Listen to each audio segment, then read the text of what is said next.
Hey guys, I hope you're having a wonderful Wednesday. First, two things that are kind of amazing. I am not wearing pink in this video, which if you look back, I am wearing pink in almost every video that I've posted on this channel. Two, I'm actually wearing a tiny bit of makeup in this video, which I don't think I've worn any makeup in any of my videos. So, just wanted to start that off. I'm having a great day so far. So this video is kind of in conclusion with the last video I posted. I asked you guys if you wanted to see a video explaining in more depth the reasons why my fitness goals have changed and what has caused that change. And I've got a few people that said, yeah, make a video, I want to know, and they're curious and they're supportive. So this is the video. I wanted to sit down and just kind of explain to you guys what's going on in my life. So I'm going to start kind of at the beginning. This is a personal video, so if you don't like personal stories, then don't watch. But I was diagnosed with polycystic ovarian syndrome at the beginning of March. And no, that's not anything life-threatening or serious or crazy. So don't be worried. PCOS is a common condition with a lot of women, which kind of encouraged me to make this video because it's not really talked about. And when I was diagnosed, I kind of felt alone. I didn't know anybody with it. I never really heard anybody talk about it. And so I just kind of felt like I was alone in this journey on this island of what's going to happen. But since my diagnosis, I have found out that two people in my kind of friend circle have it. And they are also saying, or at least one is also saying, that it's not really talked about. So I kind of want to talk about it. First off, please don't go and Google polycystic ovarian syndrome, because what Google says, believe me, I have Googled it. What Google says is very different than what someone may be experiencing. Polycystic ovarian syndrome varies drastically between each woman. What somebody over here with PCOS may be experiencing could be completely different than what somebody over here is experiencing with their PCOS. So, common symptoms or signs of PCOS are 1, a lack of a cycle, which I know, sorry, uncomfortable topic, get over it. Lack of a cycle, increased acne, increased body or facial hair, what else? Or extreme pain in your abdomen caused by cysts on your ovaries. Luckily, the only things that I've dealt with in my life are a lack of a cycle, and that's it. So I really didn't have anything really pushing me to go to the doctor about this. I wanted to go to the doctor because, when you get married, which if you're on this channel, you realize I'm getting married, that's why I made this channel. When you're getting married, you want to plan a family. And if you don't have a consistent cycle, it kind of makes it hard to track. So I went to the doctor, just like, oh, why not? Let's see what they can tell me. I went to a primary care doctor. They did a blood test.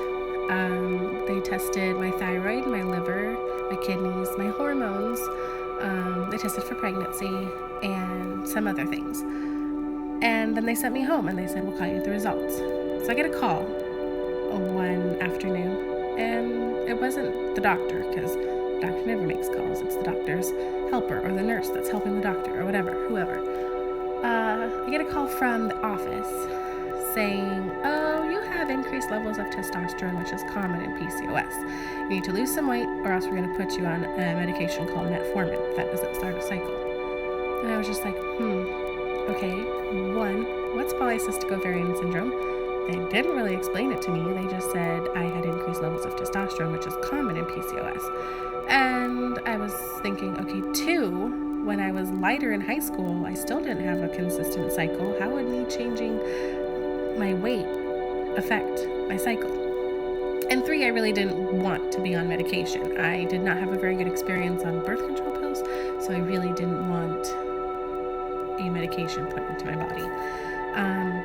So I hung up the phone with the doctor, and I just kind of thought about it and prayed about it, talked to my fiance and my family about it, and decided that for myself and my journey, I was going to choose to go to a naturopath. I wanted to take the holistic approach to treating this and figuring out my body without the input of prescription drugs, medications.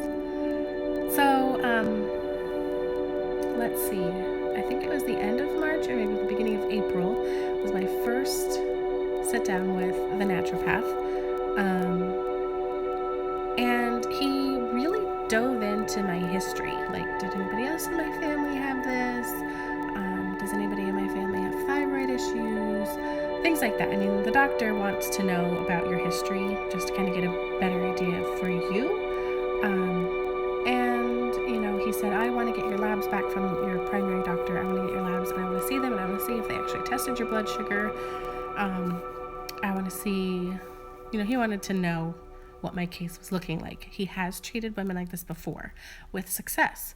So I was really encouraged. And he said that he wanted to put me on a special diet and put me on supplements. And after he got the test results back, we would go from there. So I left. A couple weeks later, I went back and he looked over my labs and he said everything was pretty normal. Yeah, I do have increased levels of testosterone. Yeah, my liver has a few more toxins that are normal.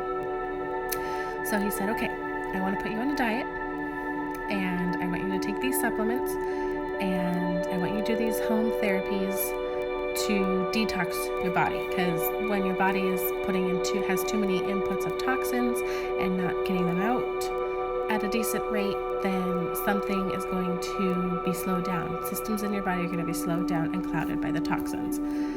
So basically at this stage, I am just doing a detox. I am only eating sweet potatoes, vegetables, meat, and eggs. No fruit, no nuts, and nothing like that. No sugar, no alcohol, no caffeine, which is crazy. No coffee, no dairy, nothing like that. Just plain, basic food, and food is fuel. So it's good for me to be doing this because I'm really not gonna overeat on chicken and broccoli. I have to eat every 2 hours, so I feel like I'm eating a lot, but I'm not overeating, I don't feel. So that's where I'm at in my journey with weight loss. I'm just a week in. This is my first week of this new diet. I'm taking supplements at home. I'm taking vitamins. I'm doing at-home remedies for detox like castor oil packs, which is just putting castor oil on your stomach, putting a piece of flannel over your stomach, and going to bed with it on. And castor oil helps draw out toxin in the liver, and the flannel helps your body to absorb it. I'm doing things like hydrotherapy, like taking a shower, blasting your body with cold water after your shower, just to kind of give you that.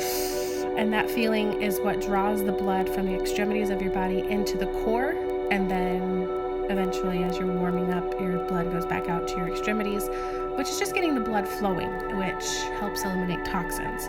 I'm doing dry skin brushing, which is another stimulant on the skin to stimulate the blood flow. I am doing oil pulling, which is taking a spoonful of coconut oil and letting it melt in your mouth and swishing it around like mouthwash, which is kind of gross. I do not like that texture, but I'm doing it anyway because I am doing this for more than losing weight. I'm doing this for a bigger purpose. My drive for being healthy is no longer about myself. I'm doing this for the future family that me and my fiance are, God willing, going to have. And I'm trying to be very positive, and I'm a religious woman, so I'm giving this process up to God and just doing what I can do in my own capacity, doing what I can do to the best of my abilities. And I'm very glad that I've taken the holistic approach and the natural approach, because I already feel a ton better in this first week. And knowing that I'm going to have to do this diet at least for 4 weeks, I can just tell that my body is going to feel fantastic. And if I feel fantastic before I have babies, then that will just make for easier pregnancies, and that will just make for easier births, and make my body bounce back easier. There's all of these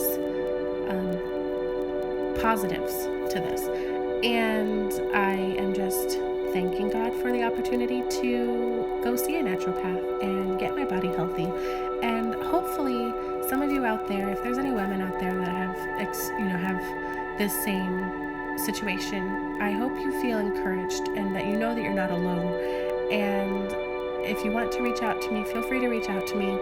We're here. I'm here for you. I want you to feel like I'm here for you, and I kind of want this to be talked about more, so that more women are aware of it. And if you feel like something in your body needs to be checked out, go and get it checked out.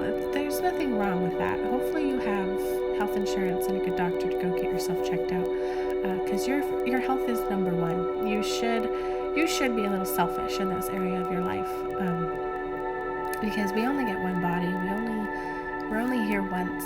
So live it to your best ability, live it to your fullest capacity, and put yourself first in this area. And I just hope you feel encouraged, and I hope you're having a wonderful Wednesday. I will try to make a video again next week. Please leave a comment down below if you want to talk about something that I mentioned, or if you have questions, please comment. Please like this video, and if you haven't already, please subscribe to my channel, and I will see you guys in my next video. Bye.